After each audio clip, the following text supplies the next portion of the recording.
Selamat sore, kembali berjumpa dengan saya di Karyono Official di Podcast Pendidikan. Hari ini saya akan ngobrol santai dengan narasumber saya dengan tema menjadi guru itu bukan cita-cita, tetapi panggilan hati, kata narasumber saya. Bersama narasumber saya, mari kita dengarkan untuk Ibu narasumber untuk memperkenalkan diri. Silahkan Ibu. Oke, terima kasih Pak. Selamat sore. Nama saya Ibu Teresia Yulia, biasa dipanggil Ibu Lia. Saya mengajar di salah satu sekolah di Bekasi ya. Begitu Pak. Oke, terima kasih atas kenalannya. Dengar ini Ibu nih ya. Saya dengar cerita dari teman-teman, katanya Ibu ini seorang guru, tetapi menjadi guru bukan cita-cita. Terus bagaimana ceritanya itu Ibu? Coba jelaskan Ibu. Begitu ya. Mungkin begini ya.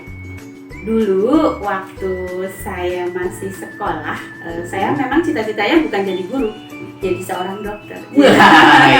Cita-cita boleh kan? Boleh ya? setinggi langit.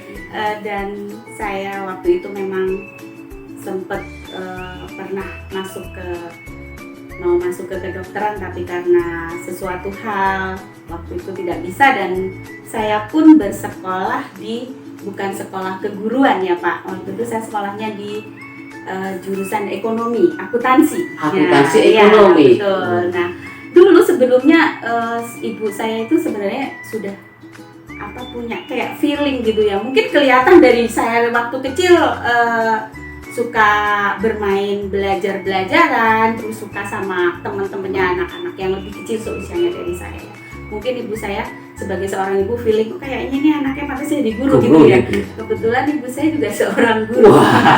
Dan waktu itu ibu saya bilang, ayo kamu daftar keguruan saja, kayaknya pasti pantas gitu, ngambil matematika atau bahasa Inggris atau bahasa Indonesia gitu. Saya bilang, tidak, ngapain jadi guru gitu. Nggak tahu, padahal orang udah mendorong ya kan. Iya, tapi nggak tahu ya, belum ada rasa ya gimana, padahal saya selalu melihat figur ibu saya yang menjadi seorang guru itu luar biasa ya.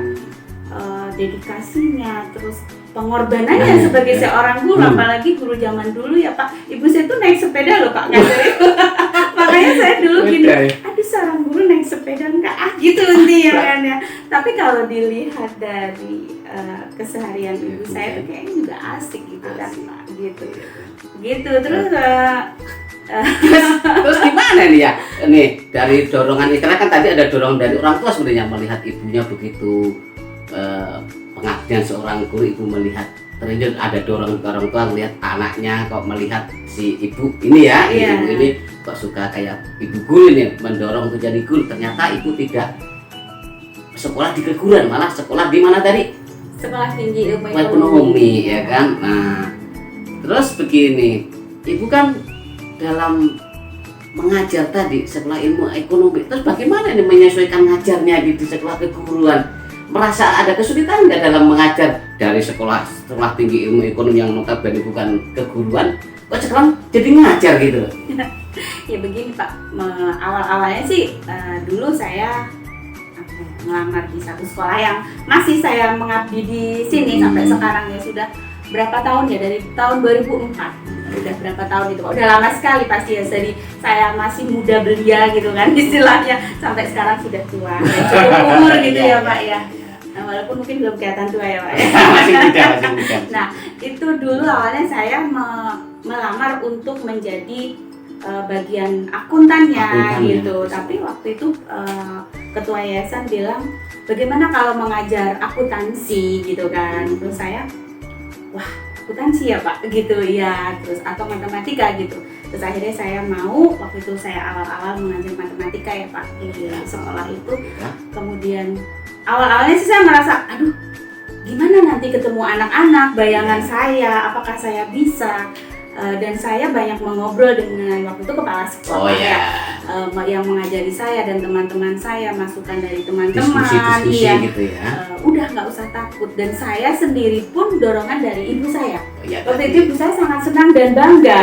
Mungkin juga dari doa orang tua ya, saya, cita-cita ibu Iya. jadi guru ternyata tercapai ya. Iya, dengan bimbingan ibu saya juga, dukungan, dan dengan tekad saya dan dari hati saya, saya belajar dengan sendiri, belajar sendiri, dan juga saya mengikuti kegiatan-kegiatan seperti apa ya, KKG gitu Pak, pelatihan-pelatihan saya selalu ikutin, seminar-seminar tentang keguruan, pokoknya saya juga dikirim sekolah ya waktu itu, dan akhirnya terbiasa dan dari hati sudah ikhlas, cinta ya, Cinta, itu sudah sangat luar biasa, dan saya malah merasa sangat mencintai dunia pendidikan sekarang.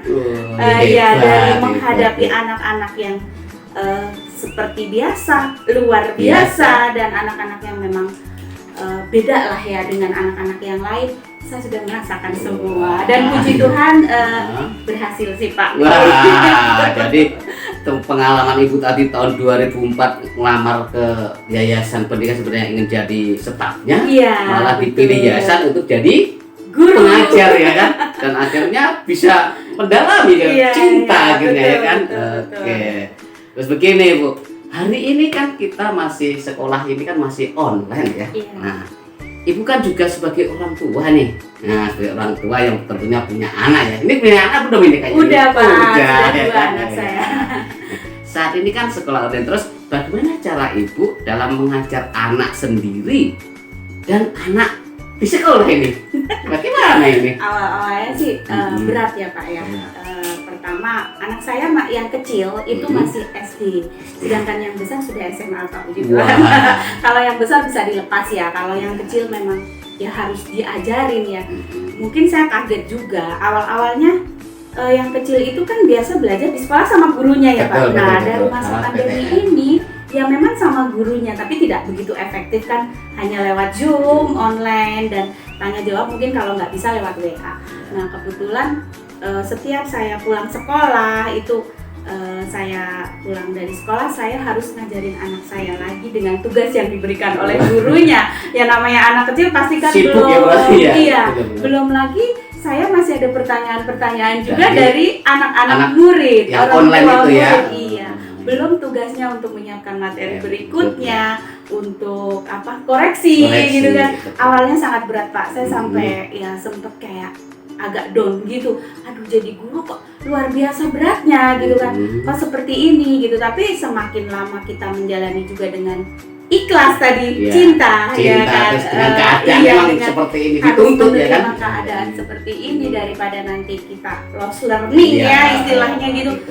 Ya udah, akhirnya belajar untuk memahami situasi, itu yang pertama. Akhirnya bisa berjalan waktu, sudah terbiasa seperti itu. Akhirnya berhasil mendidik dua-duanya ya. Di rumah tidak ketinggalan untuk anaknya sendiri, di sekolah pun juga. Iya, betul. Dan juga perlu dukungan juga Pak dari anak kita sendiri, dari orang yang di rumah. Suami saya juga sangat mendukung ya, walaupun saya sudah capek kerja di sekolah terus di rumah, ini suami saya juga membantu. Itu berarti keluarga juga ada dorongan yang mendukung ya. Wah, hebat ibu ini ya. Hebat ibu ini ya. Oke Ibu, terus gini Bu, kira-kira apa pesan Ibu untuk anak-anak Indonesia dalam belajar ini saat ini? Oke, pesan saya sih untuk anak-anak Indonesia yang pertama adalah hormati. Hormati? Iya, yang pertama. Hormati dalam bukan berarti begini ya Pak ya. Hormati dalam artian seperti sebuah lagu yang hormati gurumu. Nah itu. Pertama adalah hormati orang tua. Ya, karena orang tua itu adalah seperti saya. Sebenarnya orang tua itu adalah segala sesuatu, segala-galanya buat kita akan mencapai sebuah cita-cita. Tanpa dukungan dari orang tua, tanpa doa dari orang tua tidak bisa. Jadi selalu hormati orang tuamu, apapun, siapapun orang tua kalian. Yang kedua, hormati gurumu. Gurumu? Iya, guru itu adalah orang tua di rumah. Orang tua di sekolah. Iya. Pengganti orang tua di rumah maksud saya. Jadi orang tua di sekolah. yang mengajarkan semua mata pelajaran, yang mengajarkan nggak cuma belajar tapi juga karakter, ya kan. Nah itu juga penting. Terus yang ketiga itu adalah lakukan sesuatu hal dengan cinta. Wah, kalau kita cinta. belajar tanpa cinta, kita nggak akan masuk belajar, terpaksa. Oh betul, Ya, kan? ya. Seperti saya Pak, kalau mengajarkan anak-anak tentang matematika, kamu tidak akan bisa matematika kalau kamu dalam hati kamu tidak mencintai matematika. Nah itu, jadi semua ya, nggak cuma matematika, semuanya lakukan dengan cinta, dari hati. Ya, nanti sesuatu yang dilakukan dari hati, semuanya akan ini. Terus yang ketiga, keempat ya Pak, bertanggung jawab pada diri sendiri dan pada orang lain. Hebat pesan Ibu ini. Itu ada hubungannya ya Pak. Semoga pesan ini bisa didengar oleh masyarakat, khususnya ibu-ibu ya, biar bisa tersampaikan kepada anak-anaknya ya Bu ya, biar semakin cinta kepada dunia pendidikan dan semangat dalam sekolah. Oke, yang terakhir Ibu ini, apa harapan Ibu kepada pemerintah? Kan pada hari ini, pada saat ini masih banyak guru-guru yang belum sarjana, ada D1, D2, dan D3, tetapi pengalaman ngajarnya udah bertahun-tahun, sudah lama, bahkan bisa 20 tahun. Itu apa kira-kira pesan kepada pemerintah bagi guru-guru yang belum sarjana ini? Harapan ya Pak ya. Harapannya. Saya sebagai para pendidik ya, yang dengan keadaan yang seperti ini ya, dari pengalaman-pengalaman selama ini, memang begini Pak. Saya sendiri sebagai seorang guru merasa jangan pernah, ya saya mohon sama pemerintah, jangan pernah mengutamakan hanya new graduate ya, maksudnya sesuatu yang baru lulus, sarjana, langsung ngajar, padahal pengalamannya belum seberapa, nanti akan diperhatikan, sedangkan yang sudah lama, senioritas, bagus dedikasinya, terus pengorbanannya juga buat dunia pendidikan selama ini bagus, tapi nggak ada penghargaannya, itu kayak timpang gitu Pak.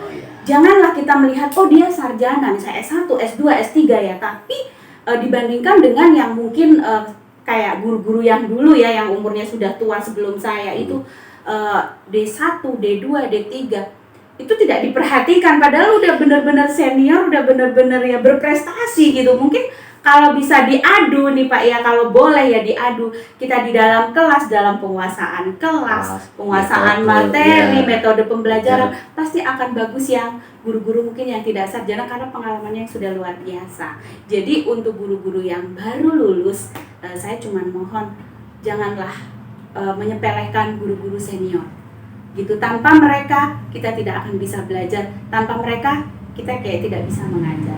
Seperti itu. Terima kasih Bu atas sharingnya hari ini, begitu mantap ya, begitu hebat sharing-sharing pengalaman pribadi Ibu selama jadi guru, yang tadinya tidak cinta menjadi cinta. Bukan cita-cita. Bukan cita-cita padahal ya kan. Iya betul Pak. Nah, akhir kata dari saya, cita-cita itu adalah harapan. Harapan itu ibarat air yang tak pernah habis. Tetapi harapan itu harus dikejar, bukan ditunggu. Karena harapan tidak ada yang salah. Sekian, bersama Karyono Official, berjumpa lagi di Podcast Dik, Podcast Pendidikan. Terima kasih Ibu. Terima kasih Pak. Oke.